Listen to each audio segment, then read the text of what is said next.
This is Monkey World in Dorset, the largest ape and monkey rescue centre on the planet. Today's programme is a Monkey Life special in Chile, South America. The team have joined forces with the military to fly 88 capuchin monkeys to Monkey World. It'll be the park's most challenging rescue ever. The whole mission that we've taken on is really nobody in their right mind would take it on. And for the 4 capuchins already living at the park, their lives will never be the same again.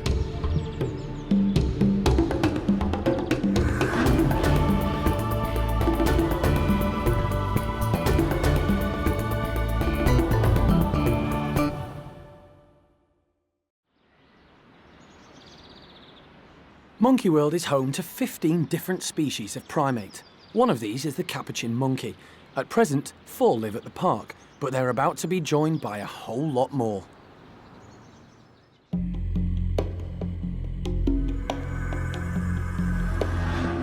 7,000 miles away, in South America, Park Director Alison and Animal Manager Jeremy are preparing to start the biggest rescue mission in the history of the park.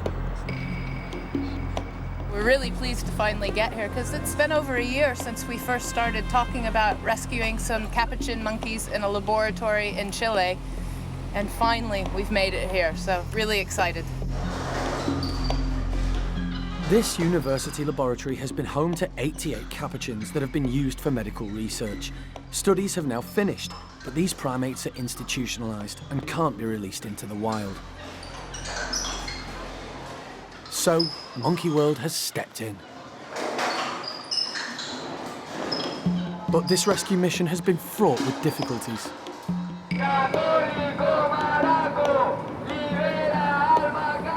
There were all sorts of political problems, animal protesters at the lab threatening the lives of the researchers and so on. So the lab really had to make a decision and say, you have to come take the monkeys now and you can take whatever you can take. The Monkey World team had planned to transfer the capuchins gradually in smaller groups, but those plans have now changed. All 88 are to be moved at once. It's a massive task, and today, Alison and Jeremy are going to meet the monkeys for the first time. Well, what we're trying to do is get a basic assessment of what everybody's mental state is, and also, of course, any physical problems or any management husbandry problems. Some individuals don't take anesthetic well. Some individuals, are a little bit crazy. Running in circles around the cages can be typical behaviour for monkeys kept in small environments. The abnormal behaviour doesn't bother us so much because it's quite likely that when we get them out of this environment and into a new environment, that might all go away. The staff here are worried about their safety and don't want to be recognised, but it's clear to the team that, although the conditions here are very basic, the monkeys have been looked after well and their overall physical state is better than expected. A lot of the worries for me when I came here would be to the husbandry that they've had. And just looking at the way these people are with the animals, they clearly are really caring people looking after the animals in this situation, and that's really going to make our life so much easier when they get back to Monkey World. I mean, it's not going to be easy by any standards, but it could make something possible rather than impossible. Later, things take a turn for the worse for one of the capuchins, and he needs emergency surgery. And the team discovers there might not be enough room to get all the capuchins on their rescue plane. Alison and Jeremy have a tough decision to make. Jeremy and I are trying to think that if we have to leave half a dozen behind, which ones are the candidates that would have to remain.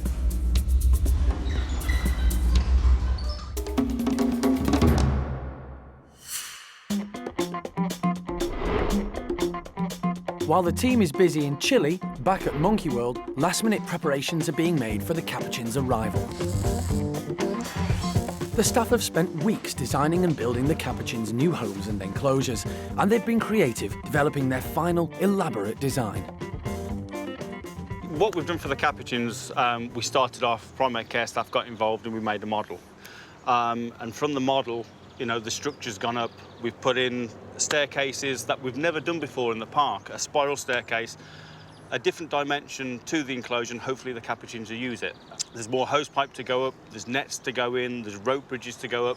Everything's user-friendly, everything's homegrown, if you like, as well, as much as we can. And it's environmentally friendly as well, as much as we can. There's no bad things in here, if you like. Everything's unique and growing as we can help it.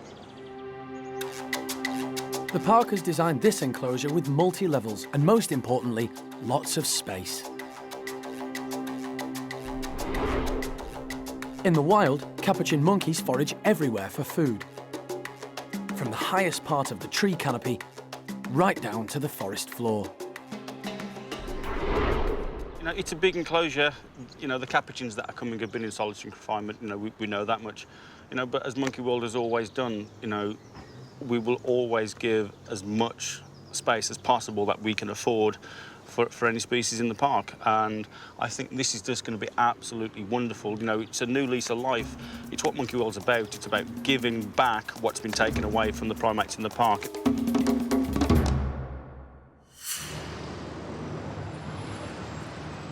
Back in Chile, it's day 2, and the enormity of the task is starting to sink in. The whole mission that we've taken on is really nobody in their right mind would take it on. I mean, it's never been done before. Nothing like it has been done. You know, we've learned so much along the way, but it's like any science. The more you know, the more you realise you don't know anything. One crucial thing Alison and Jeremy have to do is assess the monkeys' social skills. If there's going to be any chance of rehabilitating these capuchins, they're going to have to be able to interact with one another in a large group. Most of these primates have lived alone in cages, so it's a big risk and just may not be possible. But Jeremy's pleased at how aware of one another the monkeys appear to be. I mean, even though this animal can't see that animal, they're chatting away. You can hear them. They're all chatting away. They all know each other. So, although they're going to be upset, and it's all going to be very new for them and all that stuff, they're not going to. They're going to be chatting away. They're going to be talking to each other, and that is going to really help them. It really is going to help them a lot. And, even more surprising for the team, there's a noticeable hierarchy of dominance in each room. The alpha male in this one is 30-year-old Gerillon. And this morning, the team has noticed he has a medical problem. He's got a swelling under his left eye, and that's almost definitely an infected canine tooth. So, with any dentist work, the first thing you've got to do is clear up the infection, which is causing the problem. So we've talked to the ladies here, and they're going to put him on some antibiotics, possibly give him a long-acting antibiotic, which will cover him till we get back to Monkey World. Still got a few miles to put on the clock, haven't you? Some of the younger primates are let out during the day. This gives Jeremy more of a chance to observe how the monkeys react to one another. He says, I'm not sure about you. I have that effect on people, don't worry. But he's dashing about all over these cages with the other animals in, and nobody's going for him. Nobody's biting his fingers or toes or tail or anything. Are we going to play this game? No? No? No, he says no. The plan is to place these capuchins in 2 large groups back at Monkey World, and everything that Jeremy and the team have seen here is encouraging. It really looks as if they might adapt to life in the open. And the sooner you're not number 124, but have a proper name, the better, I reckon. Isn't it? Coming up, the transportation of the capuchin monkeys to England is being organised by the Chilean Air Force. But will all 88 be able to get on board the military aircraft? There is some question mark now as to whether or not all of the boxes with their water bottles that sort of add a bit of extra dimension to it will all fit into the cargo bay area of the plane that we've been allotted. And Monkey World's 4 resident capuchins are blissfully unaware that they'll soon be sharing their breakfast with another 88 of their own kind.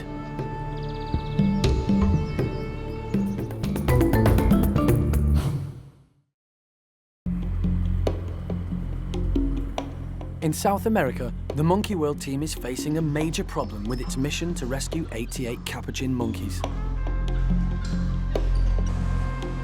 The Chilean Air Force have offered to fly all the monkeys at once in a huge military aircraft. But they think there may not be enough room on board for all the transport boxes. There is some question mark now as to whether or not all of the boxes with their water bottles that sort of add a bit of extra dimension to it will all fit into the cargo bay area of the plane. So we just now need to make a decision of will they actually fit into the space provided? Otherwise, there might actually have to be some individuals that are left behind. So why everybody is out there sort of discussing boxes and dimensions of cargo holds right now, Jeremy and I are sitting down with all of the notes trying to think that if we have to leave half a dozen behind, which ones are the candidates that would have to remain. At the moment, it's not looking good, but Alison is determined that they won't leave any monkeys behind, and she's come up with a plan. What we can do is right now stack up 4 to make sure that we are feeling that they are strong enough. Jeremy thinks that we could stack 6 high, no problem, so I think probably okay. Because it looks like we're gonna be racking and stacking them a bit, but it's totally okay because we have very deep sort of trays underneath everybody and good ventilation all the way around. So and these legs on the bottom, perfect. These legs on the bottom will be great for airflow. For airflow and everything. Yeah. You know, that's quite a gap. Some of the capuchins live as a pair, so in order to save more space, they'll be allowed to travel together. By saving every inch of space they can and stacking the travelling boxes, Alison, the Monkey World team and the Chilean Air Force finally managed to work out how to fit all 88 monkeys on board. So not only are we going to be able to look in everybody's eyes in every single box for the entire journey, we'll be able to give them extra water and just meet their needs. So these guys have really outdone themselves. It's going to be a brilliant journey.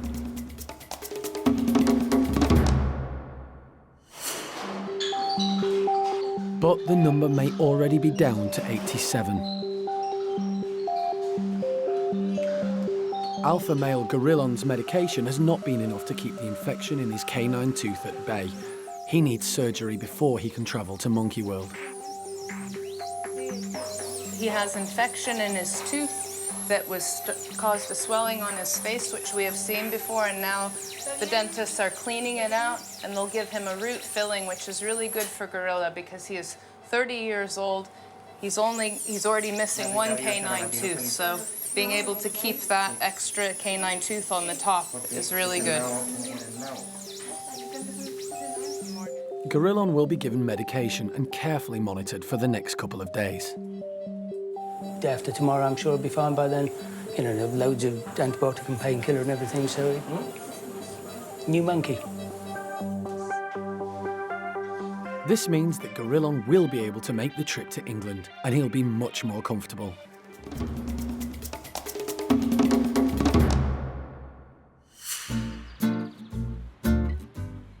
Back on the other side of the globe, the 4 capuchin monkeys who already live at Monkey World are blissfully unaware of the new arrivals headed their way. It's breakfast time, and today their fruit is being served with a difference, in jelly-filled bottles. Each of these 4 monkeys has a very different character, and nothing shows this more than when there's food on offer. First out is female, Terry. At the moment, she's the only capuchin girl at the park, and she's smart enough to know she has to get in quick before the boys show up and grab all the food. The keepers have placed the fruits in these bottles to make the monkeys work harder for their reward. Capuchins have long, dexterous fingers. This allows them to easily grasp fiddly objects, and it's certainly working on the fruity chunks. Next out is Tom. He's the boss, and he loves his food. But he can't see the point of all that work to get at the fruit. Especially since Terry's leftovers are lying around. Tom's going to have to try harder than that if he's going to remain alpha male after the arrival of the new capuchins from Chile. Finally, here's the most vulnerable member of the group, Shy Gizmo. He seems unsure of the bottles and keeps his distance. Just like the Chilean capuchins, Gizmo was found living in solitary confinement. So when he arrived at the park, he needed to learn to adapt to being with others of his own kind. Gizmo has been one of the park's more difficult monkeys to rehabilitate. The staff will have to keep a close eye on him in the weeks to come.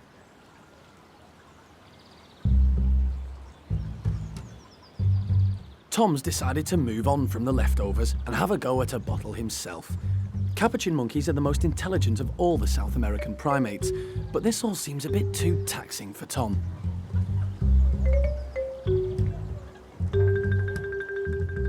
While Tom is distracted, Gizmo seizes his opportunity. It's taken 2 long years to rehabilitate him, but at last he seems to be getting the idea of living and feeding with others. And this is great to see, as soon he'll be living with many, many more.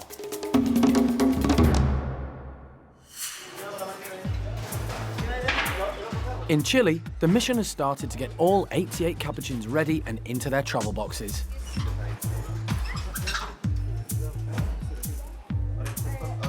The first to go are the monkeys who already live in pairs. It'll actually be a much more easy journey for them because they'll have companionship and it makes it sort of more comfortable and friendly, and they can sort of hug each other on the whole journey. So those that were already paired up, we're leaving in pairs, transporting in their existing cages so that they feel familiar and don't get freaked out. So far so good. But some of the monkeys who do have to move boxes aren't happy to just walk into them, and they need a little firm encouragement.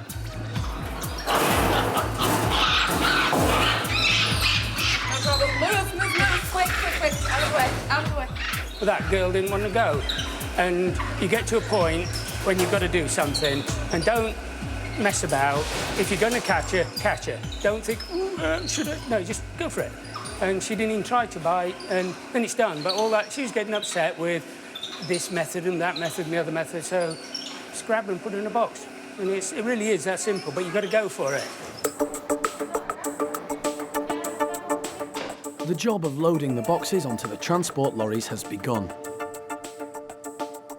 The capuchins have not been sedated because it's dangerous to transport an animal unconscious. It's also less stressful if the monkeys are fully aware of everything going on throughout the journey. And everybody's made the transition down into the truck really well. It's been a really nice, calm move, so it's a good start, really good start.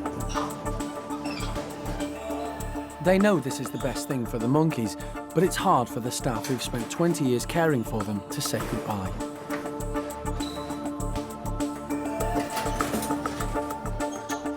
"87 capuchins are boxed and ready to go. There's just one chap left. Gerillon has recovered well from his tooth op. Don't worry, you're coming as well. We're not going without you, old man. No, we're not coming without you. Yeah, you're looking pretty good, aren't you? A bit confused about what's happening now. Yes, you are. So obviously we've still got to keep up the antibiotic and the TLC, and he'll be fine. See you in a bit. For many of the capuchins, even just the trip to the airport will be the first time they've experienced the outside world.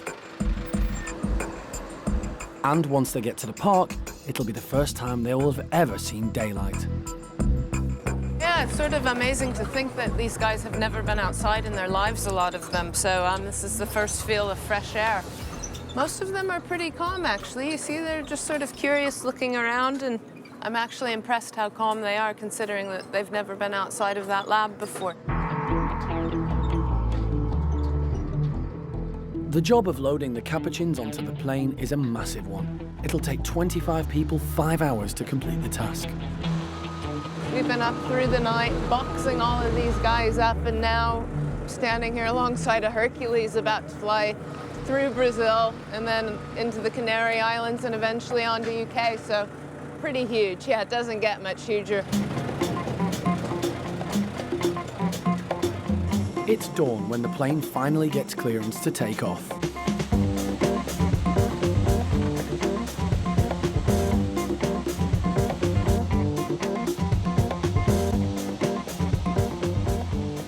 And once in the air, it's back to business for the team. None of them are screaming threats or alarm calls, so it's not bad. I think they're quite content. It's really warm in here. They'll like that. They're getting really nice snacks along the way. And for the first time in their lives, they're interacting with us, and nothing's going to be done to them. And that's the way it should be, and it's the way it's going to continue. And we're going to be doing a lot more of that at Monkey World. In fact, we've got everything lined up, branches, all kinds of stuff, more natural environment for them. So these guys have a lot more spoiling to be done. After a very long day, the team finally gets a chance to get comfortable. Or as comfortable as they can. Next time, it's been a 2-day journey, but the Chilean capuchins finally land in the UK. It's treat time at the park, and alpha male Tom will do everything he can to get his hands on them.